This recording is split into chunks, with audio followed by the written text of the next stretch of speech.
शमशेर को जब सारी हकीकत का पता चला तो वो बहुत ज़्यादा नाराज़ होने लगा और बाबा साहब से कहने लगा कि बाबा साहब आपने मेरे साथ ऐसा क्यों किया। फिर उसने महक का हाथ पकड़ा और कहा कि मैं महक को अपने दोस्त के घर ले जा रहा हूँ और हम कभी भी वापस इस घर में नहीं आएंगे। महक को लेकर शमशेर अपने दोस्त के पास चला जाता है और अपने दोस्त को सारी बात बताता है कि मैं किस लिए आया हूँ, मेरे बाबा साहब ने मेरे साथ इतना बड़ा धोखा किया है, मैं सोच भी नहीं सकता था। शमशेर का दोस्त उसे बहुत ज़्यादा समझाता है मगर शमशेर कहता है कि नहीं, अब मैं कभी भी उस घर में वापस नहीं जाऊंगा जिस घर में मेरे साथ ऐसा हुआ है। जब दारे को पता चला कि शमशेर अपने दोस्त के घर है तो वो उनको ढूंढने के लिए उधर ही पहुंच गया और उसके दोस्त के घर जाकर उसने काफ़ी ज़्यादा समझाया और कहा कि हमारे बाबा साहब हमारे दुश्मन नहीं हैं, वो जो करते हैं हमारी बेहतरी के लिए करते हैं। शमशेर की माँ जो उससे बहुत ज़्यादा प्यार करती है वो अपने शौहर से कहती है कि आपको पता तो है कि शमशेर गुस्से का तेज़ है, अगर वो खुद को कुछ कर ले तो हम क्या करेंगे।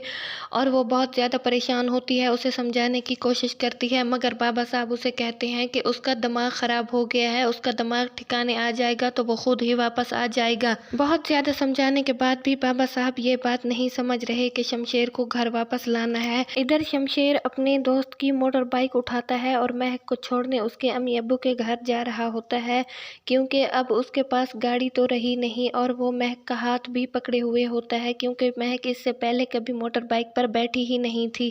शमशेर और महक परेशानी के आलम में जा रहे होते हैं कि उनको रास्ते में महक का कज़न मिल जाता है और वो उन पर काफ़ी ज़्यादा हंसता है और वो शमशेर से कहता है कि कहाँ गए वो तुम्हारे गार्ड और कहाँ गई वो तुम्हारी बड़ी बड़ी गाड़ियाँ।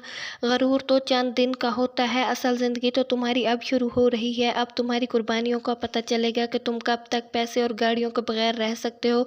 मगर शमशेर ने उसे कोई भी जवाब नहीं दिया और चला गया। महक के अम्मी अब्बू के घर पहुंचने के बाद शमशेर काफ़ी ज़्यादा शर्मिंदा था क्योंकि अब उसे हकीकत का पता चल गया था। उसने कहा कि आंटी और अंकल, मैं आप लोगों से दिल से माफ़ी मांगने आया हूँ, मुझे आप लोग माफ़ कर दे, मैं ही कसूरवार था और सारा कसूर मेरा भी नहीं था। उसने हाथ जोड़कर माफ़ी मांगी और बताया कि मेरे बाबा साहब ने मेरे साथ धोखा किया है और मैंने तो महक के साथ धोखा किया था, मुझे उसका बदला मिल गया है, आप लोग जो चाहें मुझे सज़ा दें।